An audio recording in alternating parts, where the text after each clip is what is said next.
Hi. Welcome to the stage, Dale DeBay Earnhardt Jr. That's your intro? Hi. Hello. My name is Kara. Your name was Carol. You can call me Kara. Also acceptable names are Karen, Carol, Kira, Sarah, Kara. Carrot.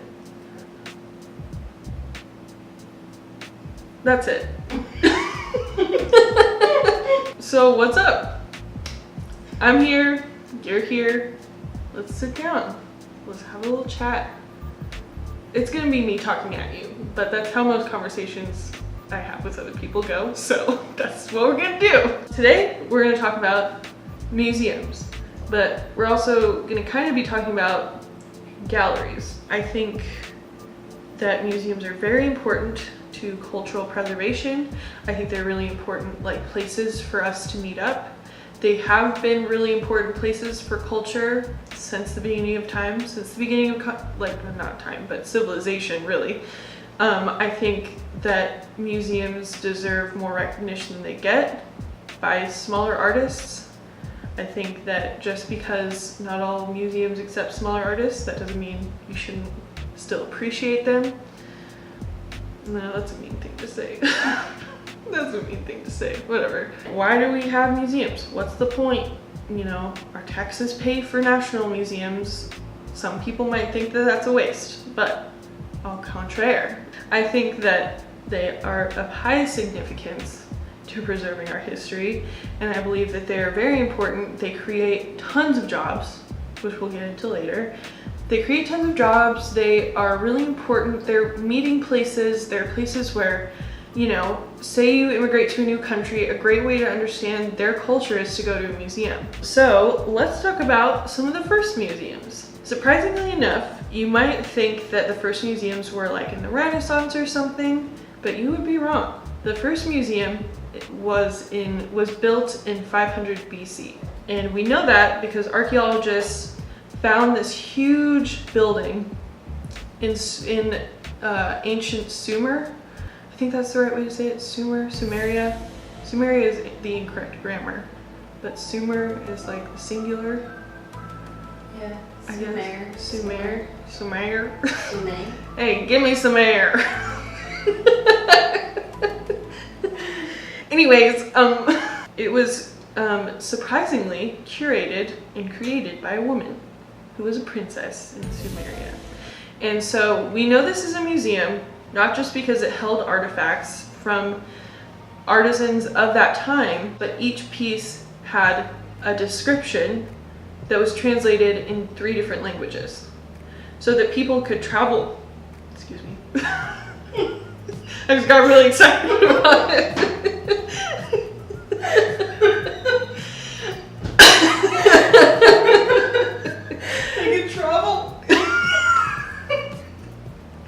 Dear future Katie, please edit out all burps.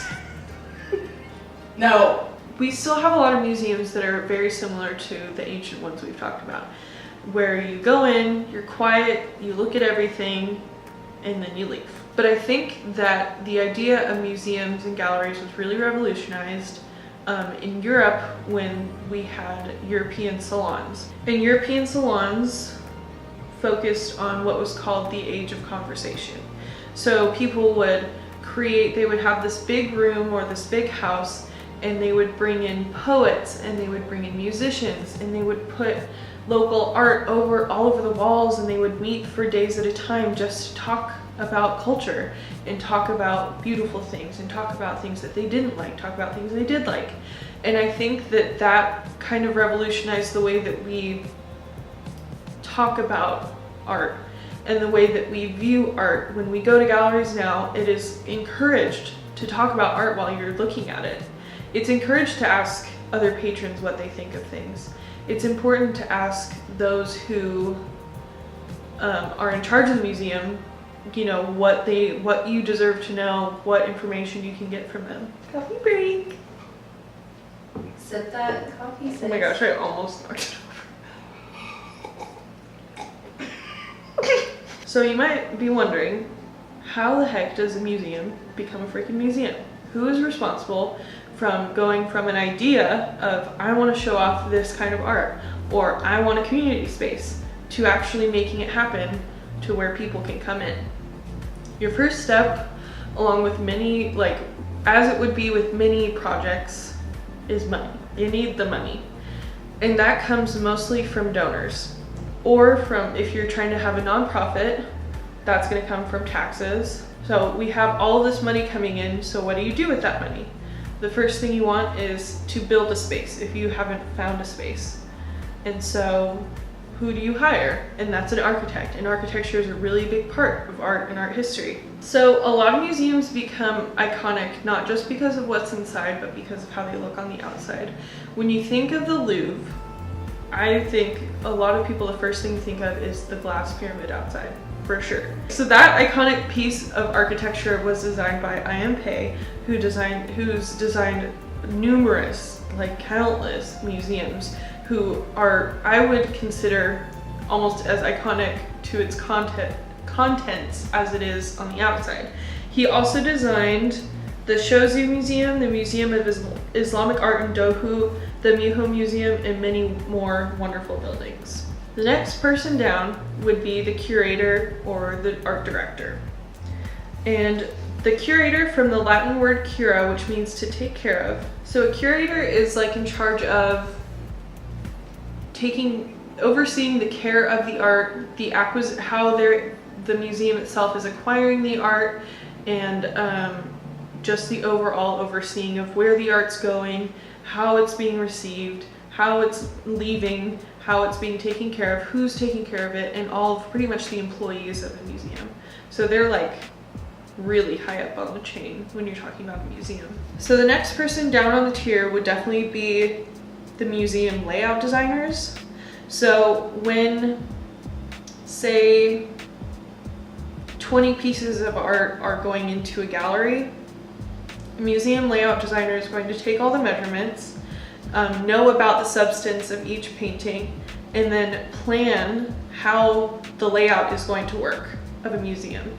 And that a lot of times can include the artists themselves if they have a certain way that they want things to be done, or maybe they say, I want it to be a whole, like, really random, I want people to not notice intricacies between, you know, I don't want them to understand relationships between certain paintings, I just want them to take them individually as they are.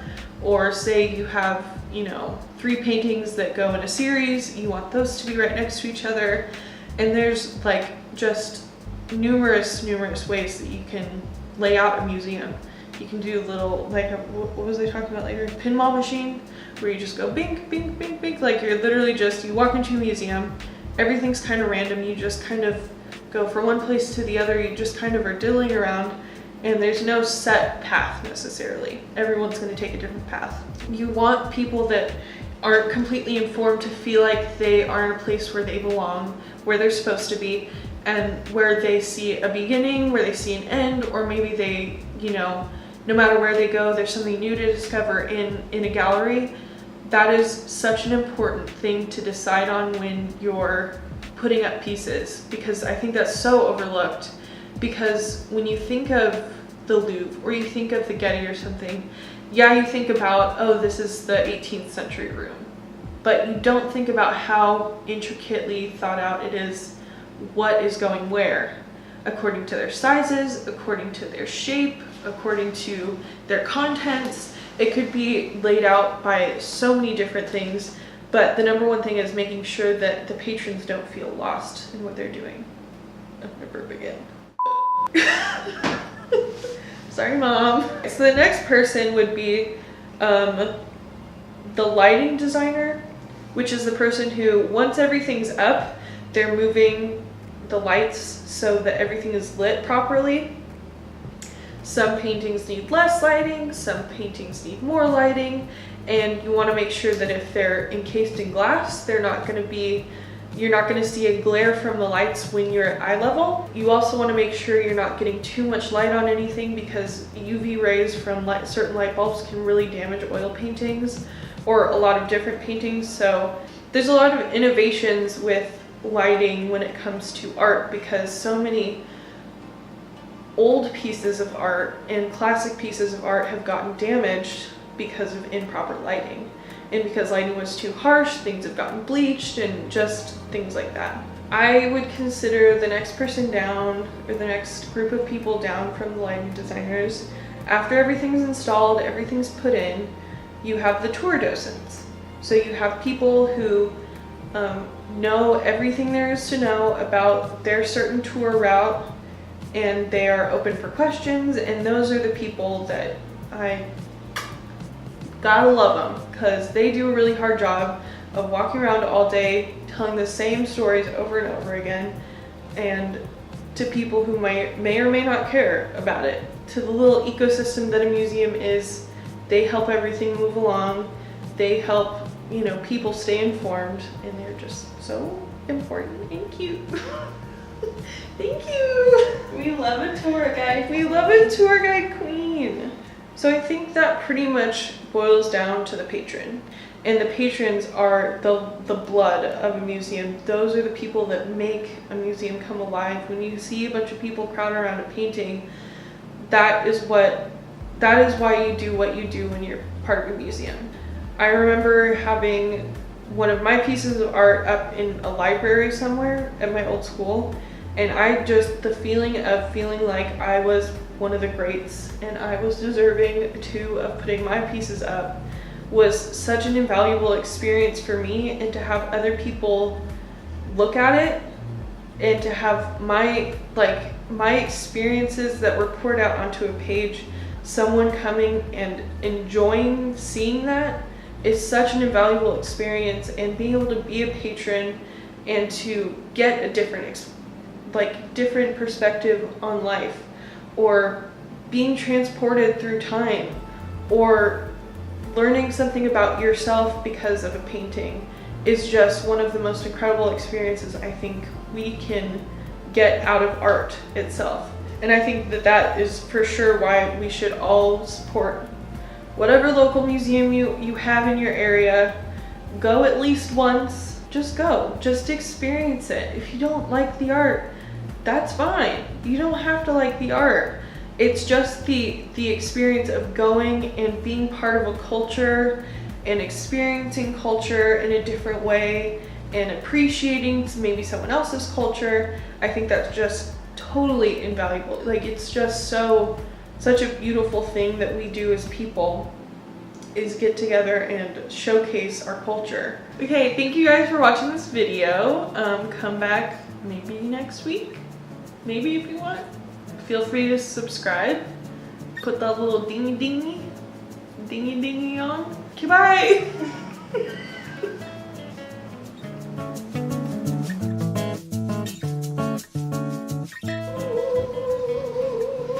Charitable Deeds. good deeds. Good deeds, more like good deed. Oh, more like good. Tea. Excuse. How dare! I need to cover. I don't. You just make yourself a bib out of papers. We love a bib queen. Can't now. I can't drink coffee now. Drink your coffee. No. Okay, where did I already talked about the old museum and shit. Right? Kara Bruce exposed. She doesn't care about art. I can't tell if this is better or worse for the environment. Who cares? It's ice. Okay. Old museums were there. Women did that. I think I'm gonna burp again. Almost little. Cute. Dear Katie, please edit that out. No. Please put that in the blooper reel, if anything. I'll bleep it out. You should. Okay, bye.